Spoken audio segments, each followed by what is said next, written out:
कहां से कागजात लाए? अभी बिहार में जमीन का सर्वे हो रहा, कई लोगों के पास कागजात नहीं थे। और एक लोक स्मृति को असल में सोच क्या है? मैं ये बात इसलिए अंडरलाइन कर रहा हूं कि ये सियासत का सवाल नहीं है राष्ट्रीय जनता दल के लिए।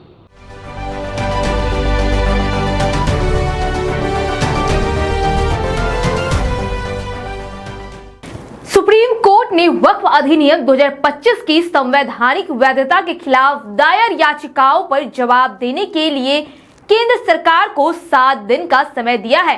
न्यायालय ने साथ ही यह भी कहा है कि इस बीच केंद्रीय वक्फ परिषद और बोर्डों में कोई नियुक्ति नहीं होनी चाहिए।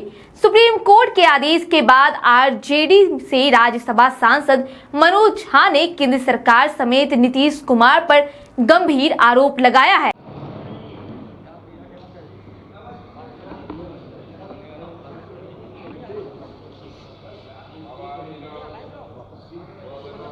सबको गुड मॉर्निंग, नमस्कार। सुबह सुबह परेशान कर दिया आप लोगों को।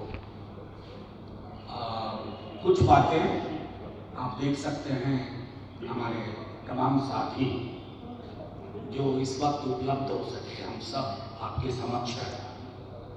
कुछ बातें कल के माननीय सर्वोच्च न्यायालय के जजमेंट तो नहीं कहूँगा, जजमेंट तो भी इंटरिम है, 5 मई को अगली सुनवाई है, लेकिन माननीय मुख्य न्यायाधीश की सदारत में जो बेंच जो उसने फैसला दिया है, जो एक दिशा दी है, वो बहुत महत्वपूर्ण हो जाती है। वक्फ संशोधन के मामले में संशोधन पहले भी हुए थे इस देश में, लेकिन कभी भी साझा तहजीब को बिगाड़ने की कोशिश नहीं हुई थी। मैं शुक्रिया अदा करता हूं बिहार की जनता का, देश की जनता का, देश की संसद का, अपने नेता राष्ट्रीय अध्यक्ष लालू जी का और नेता प्रतिपक्ष तेजस्वी जी का। आप पूछेंगे क्यों? सर्वप्रथम तो बीमार अवस्था में एम्स में लालू जी एक एक पल पार्लियामेंट में क्या हो रहा है वक्त को लेकर के वो मॉनिटर करते रहे, संलिप्त रहे, पूछते रहे। नेता प्रतिपक्ष एक एक मिनट यहां से देख रहे थे। हमारा आंकड़ा दोनों सदनों में बहुत अच्छा था, और ये मैं दोबारा कह रहा हूं आपके समक्ष, ये सिर्फ मुसलमानों की लड़ाई नहीं थी।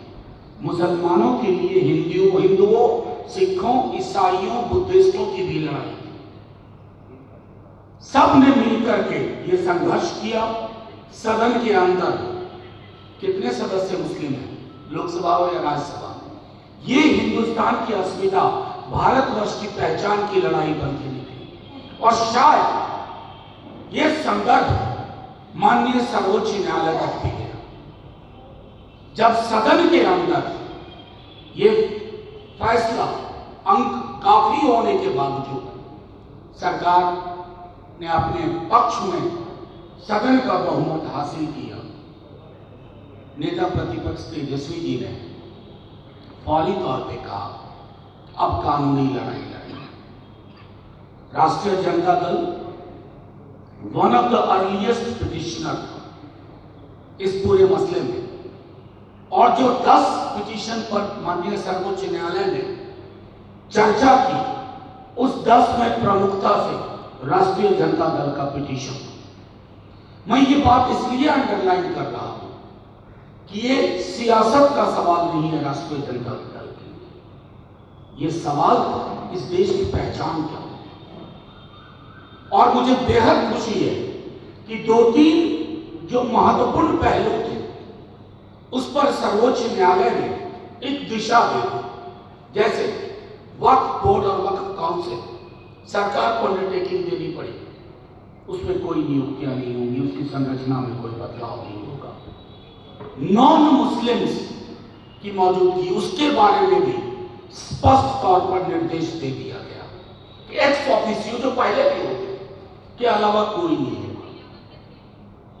तीसरी चीज, समुदाय की अपनी स्मृति होती है। सदन में भी लोगों ने कहा था कोई चीज 600 साल पुरानी है, 800 साल पुरानी है, 900 साल पुरानी है, किनको कहां से कागजात लाए? अभी बिहार में जमीन का सर्वे हो रहा, कई लोगों के पास कागजात नहीं, और एक लोक स्मृति को असल में सोच क्या है? इस भाजपा की सरकार जो कि बिहार में भी विद्यमान है, दोबारा से नीतीश जी की अंतरात्मा फिर जब उस करवट बैठी, इनकी ये अर्थव्यवस्था संभाल नहीं पा रहे हैं। तो जब अर्थव्यवस्था नहीं संभलती है तो मोनेटाइजेशन ऑफ जमीन आपके लिए पैसा उगाही का तरीका हो जाता है। आपके मित्रों की लंबी फहरिस्त है, आप उनको उपकृत करना चाहते हैं, नाम लेने का कोई फायदा नहीं। अभी बहुत सारे मसले हैं, वक्फ का जो संशोधन आया, जो विधेयक, जैसे 5 साल प्रैक्टिसिंग मुस्लिम, अब ये ऐसी चीजें हैं, कहां जाकर के एम्प्लॉयमेंट एक्सचेंज की तरह तो है नहीं कि एम्प्लॉयमेंट एक्सचेंज में हम जाके कहते हैं तो उसी तरह के मुस्लिम एक्सचेंज, हिंदू एक्सचेंज की मैं हिंदू हूं, मैं मुसलमान हूं, मैं 6 बरस से हूं, मैं 4 बरस से हूं, मैं 7 बरस से हूं। ऐसी सरकार को ये संदेश गया है कि बहुमत का मतलब बुलडोज करना नहीं होता है। सरकारों को बहुमत मिलता है देश को समन्वय के साथ चलाने के लिए, संयोजन के साथ चलाने के लिए, सहकारिता के साथ चलाने के लिए। ये नहीं कि एक कौम को आप हाशिए पे खड़ा करें। और मुझे बेहद खुशी है, दोबारा दोहरा रहा हूं, बिहार ही नहीं पूरे देश की आवाम, किसी भी समाज के हो, उनको ये स्पष्ट हुआ कि ये तौर तरीके देश को नुकसान करेंगे, बर्बाद कर देंगे।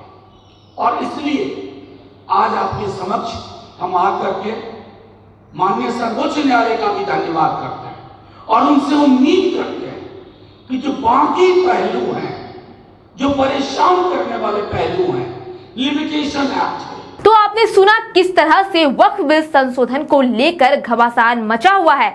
बहरहाल आपकी इस खबर पर क्या राय है, हमें कमेंट करके जरूर बताएं। वीडियो को लाइक करें, सब्सक्राइब करें। ऐसे ही तमाम खबरों के लिए देखते रहे स्वराज पोस्ट।